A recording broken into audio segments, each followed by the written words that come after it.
hope you don't mind carrying me around like this. You know I don't, Daniel.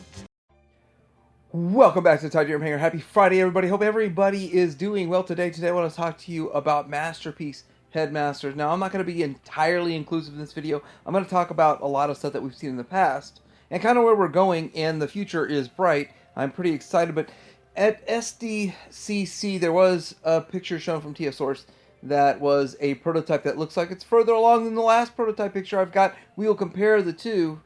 To be honest, the early days of Masterpiece Headmasters weren't even Masterpiece, and they weren't great, so they weren't Masterpiece in scale, weren't Masterpiece in design, and they looked absolutely hideous. But we'll talk about that, and we'll show a little bit of evolution in this video, and maybe you get some ideas, maybe you just get a trip down memory lane, but then we're going to look at the future, because that's the most fun. Coming up.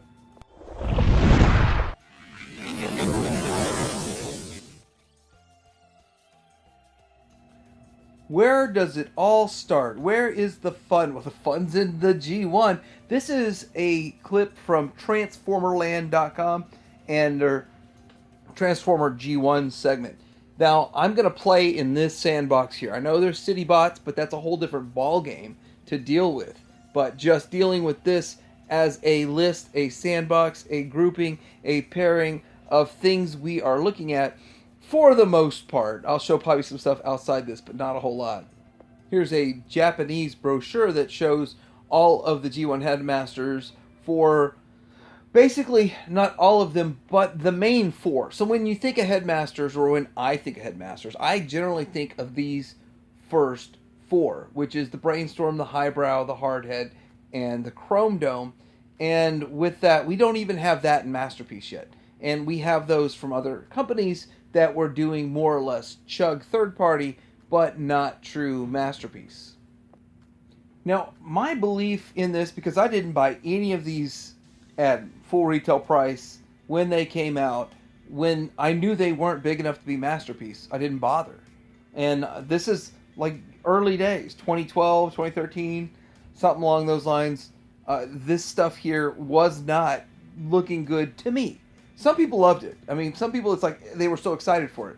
But I'm not that person. And with that, there were other iterations come out. But this is kind of where it started for the third-party companies. And then you can see, we're going to kind of take this bit of a trip with Brainstorm. I believe Brainstorm is the Headmaster character that has received the most love, the absolute most love, from any other company. From any company. For whatever reason, he's got the most love, but it still doesn't have a Masterpiece figure. It's crazy. Somewhere either around that same time, slightly earlier, slightly after, we had the Thrilling 30 Generations. They came out with one which really didn't match the color or the aesthetic, but it was a Brainstorm. And it was big, and it was significantly bigger than the G1. And with that, I mean, that's the kind of stuff that I like. Now, this is a TFW 2005 gallery picture of the G1 Brainstorm next to this Thrilling 30 Generations one, which would put it still in Voyager scale. I mean, this really isn't Masterpiece scale. It's not Masterpiece design-wise. It's a fun improvement. It's kind of exciting if you had the original, hey, we got something new and different. But they were going for a stylized look, and they certainly weren't trying to nail the character to be G1 cartoon accurate. Then we've got the Titans Return version that came out, and Hasbro did a pretty good job with this. So looking at this, it's still a bit stylized, and it is a bit of a reuse of blur. And so with all of this kind of brought into what goes on with Hasbro, Hasbro does really good work. And in this era was when I really felt like they were turning a corner and getting better. Siege did another evolutionary step, and then Earthrise was just, since Earthrise has been phenomenal from Hasbro. But this was still a stylized look and still playing that game where you're trying to get two characters out of one mold. And we got a lot of that with the Titan Returns. A lot of problems people have with Titan Returns is you had Optimus Prime as a Headmaster, and you had all these other characters that weren't Headmasters being Headmasters for the first time ever. Some people loved it, some people hated it. I was kind of in the middle. I just thought it was a fun gimmick, but I really wanted to see these figures made. See this entire collection of Headmasters come out for a reasonable price. News broke that Hasbro was going to make retro versions like they've done in the past, and I thought, oh wow, now I could just get good, crisp, fresh brand new G1s to have, and then I could fill it out, because you're just getting a head for a Headmaster could cost you $50 on some of these figures. But no, they just reissued the Titan Returns in G1 style packaging, and they did kind of a switcheroo on you, switcheroo of expectations. Now, I'm not mad at this anymore, but they showed up at Ollie's for $10 each, which I thought was kind of strange, for $25 each at the Walmart, $10 each at the Ollie's. But these are good figures. That whole era was fun to collect, because the original ones that were at Walmart got clearance down to 10, or just the new price of 10. That was a fun era. But these are still only deluxe scale. They're not even Voyager scale. Again, the TFW gallery showing right here the size scale comparison from the Titan Returns to what they had already done in the past, what Hasbro's done in the past with this. And this is the Generations, which is much bigger. It's still more of a Voyager scale. Still not Masterpiece scale-wise, and definitely not aesthetically. Then we've got the good old Toyworld, which is the one I rock in my display. Now, it's still about Voyager scale, meaning that it's Hasbro Voyager scale. And the reason I'm going through all of this and showing these different iterations of just the one character is because each one of these companies made all these different characters too. And Highbrow is the highlight of the day, but Highbrow hasn't seen this many iterations and this much love as the Brainstorm. But I rock this one in my display, I get away with it, but I'm ready for a real good version. Now, Maketoys has already made these two. They made their Chrome Dome and the Hardhead, and they're good figures. Would I put them on a pedestal and say they're the greatest thing ever and there'll never be a better version? No. But for me, for the price, and I got the Yes models that were $88 at the time, and I think Yes models came back out for $50 recently, which $50 for Masterpiece scaled, great looking Headmasters.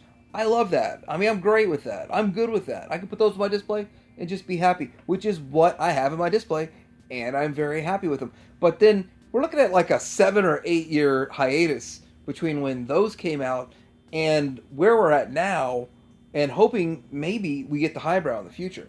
Up till this last SDCC, this is the most recent picture that we have gotten that I could find anywhere in the world for these figures that Maketoys is working on. And there's the Brainstorm. Like, as I was talking about Brainstorm getting all the love, there's the Brainstorm. But these are really, really early figures.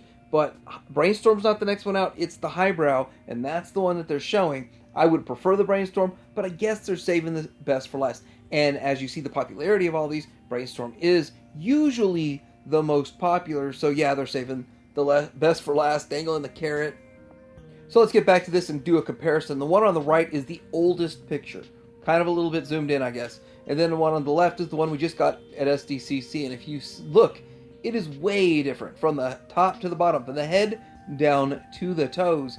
It has been redone, and I believe that they've just redone it. They started with something and said, you know what, we can do better. Now, there's a few pluses and minuses. I think the head's better on the new one, and I think that the shoulders show a little bit more detail, which I'm not really that concerned about the detail, but it looks nice. And going down to the chest, you have a smaller section in the mid-chest, so that square in the middle of the chest is shrunken down from the first version, and it looks like it's got a nice bigger and beefier kind of a tab for where it's going to open up. Its hinge is much bigger, so it's much more reinforced. Then you've got the little vents on the bottom that are much bigger on the new one, and then the waist area is longer. Of course, it could also be the angle for the waist area. More detail on the hip flaps, and I'm guessing they're just going to roll with the old hip flaps. You've got a different style of detail on the thighs. It's just one sort of cut off upside down triangle kind of look versus multiple different lines on the previous one. Now you do see more of the knee hardware in this one. And then down at the bottom, the feet, they're not really feet anymore. They're just part of the mold. I'm not sure exactly what they're going to do with that, but then they do have the signature look with the guns, the dual guns, and the wing tips. This is a very early concept picture of the Brainstorm, and that's the one I'm actually looking forward to the most. Highbrow's cool too, but Brainstorm is the one I want the most, and I keep seeing all this cool stuff, but this early concept, this is a history of the Maketoys. Hopefully we see the Highbrow soon or eventually, and it comes out, and I'd be super excited about it. I'm definitely going to review it. Now, getting into what other companies have done, obviously Fanstoys has done a few of the Headmasters. They haven't done a whole lot, but it's kind of interesting that they would start with the bad guys, and, it's a bit of a risk. In reality, it's a bit of a risk. A lot of people, including myself, say that Takara doesn't take risks. And Hasbro, to a point, they take some risks, but not a lot. But you got to look at this. Fanstoys, early on, with Tesla, took a risk. And, not Tesla, Lupus. Lupus took a risk. And that risk paid off in a way. See, it wasn't really very popular back then. I didn't buy their Lupus, and a lot of other people didn't. But down the road, people realized that this was a figure they wanted, and it really jumped up to super high, like 300 plus for an $80 figure. I think original release was 80 to 130, depending on where you got it. And people were paying crazy prices. But the reissue price wasn't cheap. I think the reissue was $220 for a figure that used to be in the $80 to $130 range, depending on where you got it. But also, they made the other ones. They made the Chomp. They made the Dracula. They've done good work. Every one of them is a great figure. Instead of giving us a Highbrow or a Brainstorm, I would love a Fanstoys Brainstorm. But instead of that, we are getting a Chrome Dome eventually. I don't know when. Now, will I say this looks better than the Maketoys? Yes. This will be in my display as my main one, probably. But I'd much rather them start with something we don't have. And that's not Fanstoys the way they operate nowadays. I mean, in the early days of Wild Wild West, when there was just like nothing out there and you're just the only one with this character, that is what it is. But now that there's options, they just, for whatever reason, want to show their prowess and their power and beat down the previous one that was there with their amazing figure. I would just, why can't we just start with Brainstorm? Why can't we? I think that's a way more popular figure, and it's even less of a risk, because people that already started collecting the Maketoys would jump on that. But anyway, this is going to be a great looking figure. I look forward to it. Don't know when it's coming.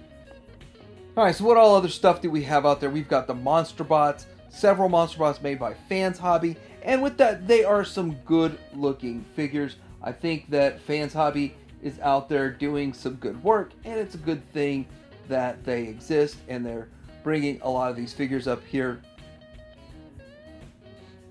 See, they're filling the gap where other companies aren't making Headmasters. These are the Headmaster Juniors, and they've gone into it, and they've made a Minerva, and I think it's the Nightbeat has some shared parts.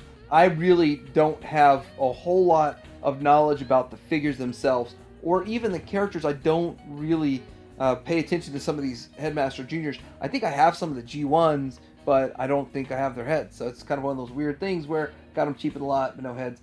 And I really haven't tried to go after completing them. But it's still really cool that these are getting made. And I believe they're a little bit more simplistic of a transformation than something that like Fanstoys would do. But I've heard there were some QEC issues, some quality issues with some of these. But still, it's cool that they're getting made. And if you're into this stuff and you're looking for it, you'd have to track them down. And some places still have them in stock. This is Show Z, and they're obviously sold out. But I really think that I'm going to pick up one or two of their Headmasters to check them out on the channel. As I keep wanting to say, X-Transbot, it's KFC that made these, and this is their Kingzilla Snapdragon is on the left, and King Gorilla Ape Face off-white version on the right. And these were the most recent releases, I believe, that they made, because they've made a couple of reissues of these. But everybody says they're great figures, and they're huge. They are really big figures, about $180 a piece. But if you're into them, you probably have to source them on the secondary market or wait for an inevitable reissue in a year or two. So I kind of hope Maketoys does finish these figures and we get them relatively quickly. And I think it would print money for them. It's just one of those things that they could make and everybody would, well, not everybody, but the vast majority of collectors would be interested in and spend the money on it. And then, of course, I would like to see Fanstoys finish their stuff, or at least get their Chrome Dome. But I'm curious what you guys think about this. Do you guys see other interesting Headmasters out there that are made from third parties that would fit the Masterpiece scale? I know I did forget one. The KO oversize of Titan Returns does not fit into scale. But what do you guys think about these? Are you waiting for Fanstoys? Are you excited for the Maketoys and jumping on those? Or is there something else that you got planned for Headmasters? Let me know in the comments below. Like and subscribe. Tell your hanger out.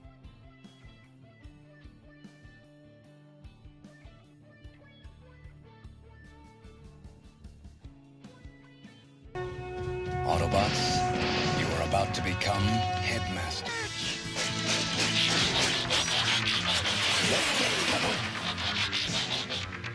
Just one thing.